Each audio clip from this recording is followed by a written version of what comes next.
दिनै बे गान्धी जयन्ती खुंफुंनाय हाबाफारिनि गेजेरजों जोंनि जि महात्मा गान्धीनि फारसे जि श्रद्धांजलि आरो जि ट्रिब्युट होनो गोनां दङमोन जों बे हाबाफारिखौ मावबाय। जों मिथिनो मोनदों जे फैबाय थानाय 5 अक्ट'बराव BTC नि गोदान सरकार बियो अटेकिं लानो थांगासिनो दं, समायखिरा लानो। हाग्रामा महिलारि बिथांनि दैदेननायाव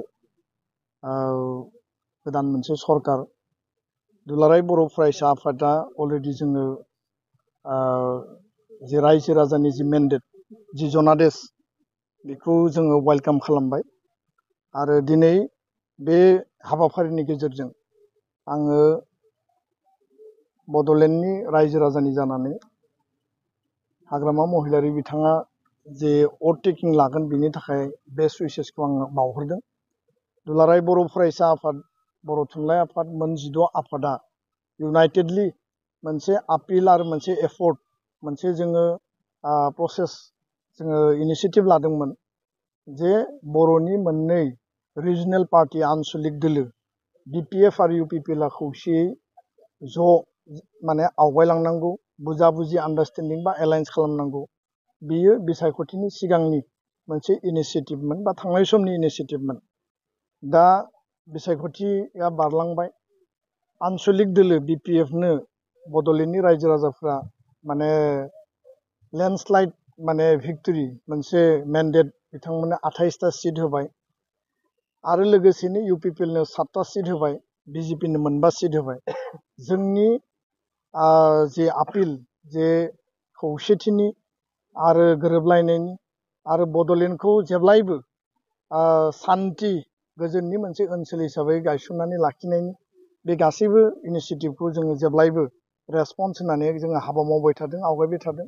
आरो दिनैनि बुब्लियाव दिनै बे अहिंसानि दिन आरो दिनै महात्मा गान्धीनि बे जोनोम सानाव बे साननि गेजेरजों आङो हाग्रामा महिलारि बिथां आरो प्रमद बर' सानैबो बिथांखौ आङो खावलायगोन जे फैबाय थानाय समाव आनसलिक दोलोखौ सक्तिशालि आरो मजबुत खालामनानै बड'लेण्डखौ निर्मान खालामनायनि थाखाय बा बाखि हाबाफारिफोरखौ मावलांनांगौनि थाखाय बड'लेण्डनि रायजो राजानि आसा एसपिरेसनखौ सुफुंनायनि थाखाय खौसे हाबा मावलांनो हायो नामा, बिनि थाखाय फिन सानफिननो थाखाय आं खावलायबावगोन।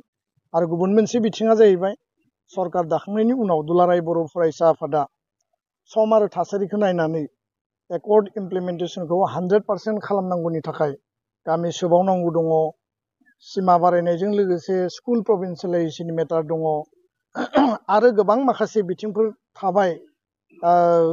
आर्टिकेल 280, 125 एमेन्डमेन्ट बेफोर बिथिंखौ जाहाथे काउन्सिल गभर्नमेन्टआ जेब्लाबो पजिटिभलि बिथांमोना एकर्ड इमप्लिमेन्टेसननि थाखाय मदद होलाङो।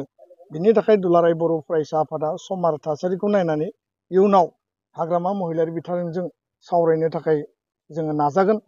आं बेखिनि बाथ्राखौनो बयनिबो फोरमायबाय। गोजोन्थों।